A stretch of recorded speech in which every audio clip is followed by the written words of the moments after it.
Hey, hello, I'm Kråkan, also known as Corvus Cornix, and welcome to Closet Movie Rambles, where I talk about old movies that I found in my closet while cleaning.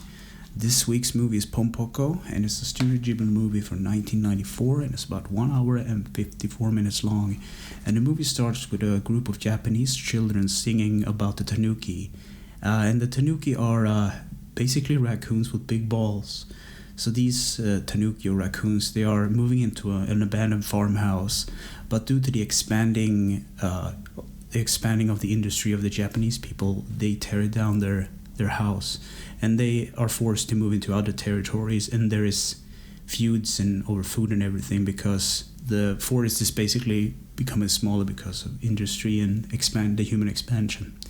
So there's a fight between the tanuki clans, and they kind of they rush down from one hill to another against each other, and when they clash, they turn into more cartoony kind of characters, and there's this hilarious fight among them. It's kind of silly. They're basically just for fun, and they fight a long time, actually, about 5 minutes, and then this elderly female tanuki moves in with drums, and he starts to bang on it, and everybody just stops what they're doing, and then there's a meeting about actually what they're supposed to do because the humans have, taken over everything.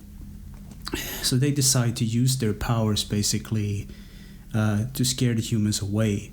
So what happens is the humans throw trash they leave some trash in their forest, and they find a TV, and they take it back to their shrine, which they're currently staying at, and they become enthralled about the whole idea of television. Excuse me. And then what happens is that they try to fend off these workers, and they use scare tactics. So they kind of learn as they go along. They learn about their powers, basically. The Tanuki are shape-shifting characters. You might have seen them in Super Mario Bros. 3, the Tanuki suit. So they can turn into statues and whatnot, and that's exactly what they do because the workers or their administration is very kind of superstitious, so they visit the shrine to actually apologize to the spirits and whatnot. So the tanuki turn into statues which resembles Buddha, and they basically scare them half to death. But the construction continues anyway, and the tanuki send out 2 messengers to scout out the area and find out what's happening to the other tribes, I guess. So they continue to haunt these workers and in these newly built houses, and some of the workers actually quit. So they party and they have a good time, and the very next day there are some new workers that actually arrive, and they have to kind of adapt to the situation. So they go into the city to learn about some techniques that were forgotten to them, I guess, because they're not actually used to the whole transforming techniques. So they learn about this deadly attack that the male tanukis can do with their balls, which they basically crush their enemies beneath them. And this is a funny thing to say, but it's actually important to the end scene of this movie. But then actually what happens later in the tanuki forest, which at this point is shrinking and shrinking by the day, there is another visitor from another tribe, and he wants to help them actually to protect the forest because they lost their domain or something like that. And then winter arrives, and the tanuki kind of tries, and they continue to destroy the humans' plans. They push down one of those kind of diggers down from a hill, and the workers kind of see all these raccoons kind of pushing it down. They like, what is going on? And then what happens is that spring arrives, and the tanuki plays a bit, and they're actually new offsprings. I think at the beginning of the movie they said that they shouldn't repopulate because there's not enough food for everyone, but they probably don't care about that at this point. They just want to have fun. So the tanuki are kind of like humorous caricatures of humans, so they're more like more goofing around than actually doing something good, but which I thought is kind of funny. They like to dance and drink a lot, and that's just what they do. And then their leader have a meeting, but not much happens. And then Tanuki are forced to take trash from the humans, so they go to the cities to basically take trash out of their trash cans, and they get caught in traps, and some of them actually dies when they try to cross the road. So this is supposed to be a family movie, but it has kind of dark sides, and it has a lot of blood, but not gore. But it's kind of this sad. They cut to like when they have serious moments, everything is like very realistically drawn. But when they're having fun and partying, it's very cartoony and very like lighthearted. So it's kind of this weird kind of balance how serious the situation actually is.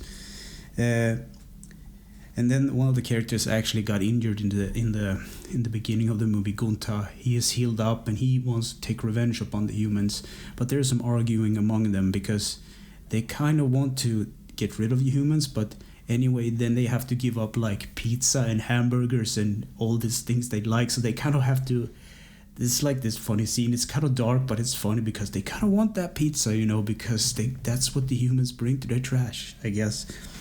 So what happens later is that 3 of the Grand Masters of the Tanuki, of the transforming technology,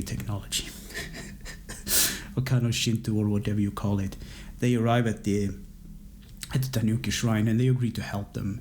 So basically they will teach them how to harness their power and actually defeat the humans, basically. So they start their training under the new master's guidance, and one of the masters shows them. He reenacts this act of a classic Japanese folk tale, revolving around an archer on a horse and the splitting of a fan or something. It's kind of a cool scene anyway. But they learn these kind of illusions and tricks, and they go to the city to scare the humans, so they transform to all kinds of scary things. But the people think it's just a parade. So there's this funny scene with 2 drunkards sitting at a food stand, and they have their back against the whole action, all these kind of skeletons and spirit flies by, and the drunkards kind of talk to each other. Well, parades wasn't like they were in the back in the good old days, and they kind of talk back and forth, and they're drunk. And then one of the guys actually turned his back, and he sees all the monsters, and he freaks out. And I thought that was kind of funny scene because, old people always talk about, it was better in the good old days and all that stuff. But anyway, the Tanuki thinks it's a success, so they go home and party. And then the next morning when they wake up from their drunkenness and partying, they watch the TV that they had, and they see that there's one person that works for a company called Wonderland, and he kind of takes the responsibility and said it was just a PR trick from our side, boys and girls. We're opening a new attraction now. I will happy to see you there. And one of the masters actually passed away. He was exhausted due to the battle. So there's this kind of loss now. They realize that one of the masters dead, and one of the other masters he kind of becomes senile, and he kind of gets upset and sad. So he just prays for his dead friend, I guess, because they're very lonely. And the other master that's left of the 2 now, he goes into negotiation with this fox character, and foxes in Japanese mythology, I think they are called kitsune or kitsune. They actually can shapeshift as well. So he talked to this fox, and they make up a deal on how to deal with this Dr. Wondertainment kind of character. So cutting back to the Tanuki's home, and they're kind of in despair right now because they don't really know what to do. So they discuss all night on what to do, but they don't really come into any conclusion. And then the master returns after the deal, and I guess the Tanuki aren't really happy about what happened.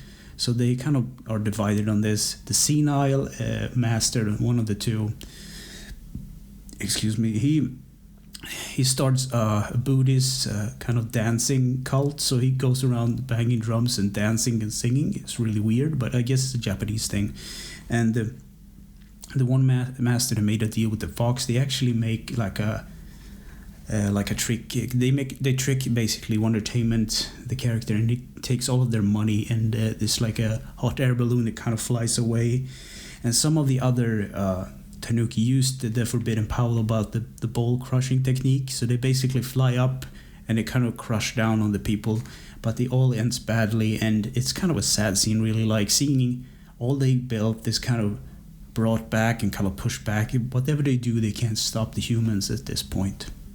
So the senile master takes his kind of servants upon this illusion of a golden ship, and they sail out to the sea or into the water, and the ship disappeared. And there's a large group of the Tanuki that goes directly and attack the humans, but they get brutally killed. And then the last group of Tanuki that's left that choose to just witness it all, they actually just stand there, and this last messenger of the two returns, and he sees the devastation, and he falls into tears, because when he left in the beginning of the movie, there was like a chance of everything, and the forest was kind of this all greenery and large, and now there's like a hillside full of houses, and there's very little hope. So he breaks down in tears and he cries. And the Tanuki decides to use the last amount of their powers to show the humans what everything looked like before their expansion and industry and everything. So the forest kind of grows out into this old Japanese kind of farmhouses, and the humans can actually see like other people walking around the roads, and like the ditches and the old forests and all this beautiful scenery. But the illusion is broken when the Tanukis kind of see themselves as young, because this is an illusion, but they kind of forget about the whole thing, and they kind of, it's a sad scene, and then the spell breaks. So the remaining Tanuki decides to basically try to fit in with the humans, so they have normal jobs and they commute and everything. And then one of the main characters goes home from work one day, and he sees another raccoon. He's in human form, by the way. And this raccoon runs over the road and into one of those kind of crevices, small holes. And he runs after it, and he crawls through the foliage and the canopy and stuff, and he winds up in a golf course. And then he sees his friends, and he turns into his original form, and they have this one last reunion where they rejoice and dance, and like the good old days. So, what do I think about this movie? Well, it's this is how I think of it. I will definitely recommend it to everyone, but sadly I don't think anyone wants to see it.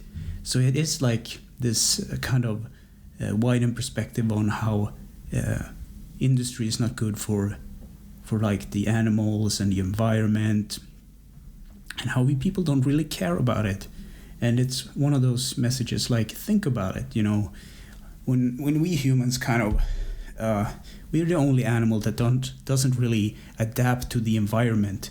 We make the environment works for us, and we adapt it to our needs. So we build roads and houses. So like unlike any animals, we don't live in the forest. We make houses and stuff. And I mean, it's a kind of an interesting take on it, because it's put yourself in the shoe of an animal, like in the shoes of animals, in their perspective. I mean, like if you cut down a tree with a bird's nest, I mean, where are those birds supposed to go?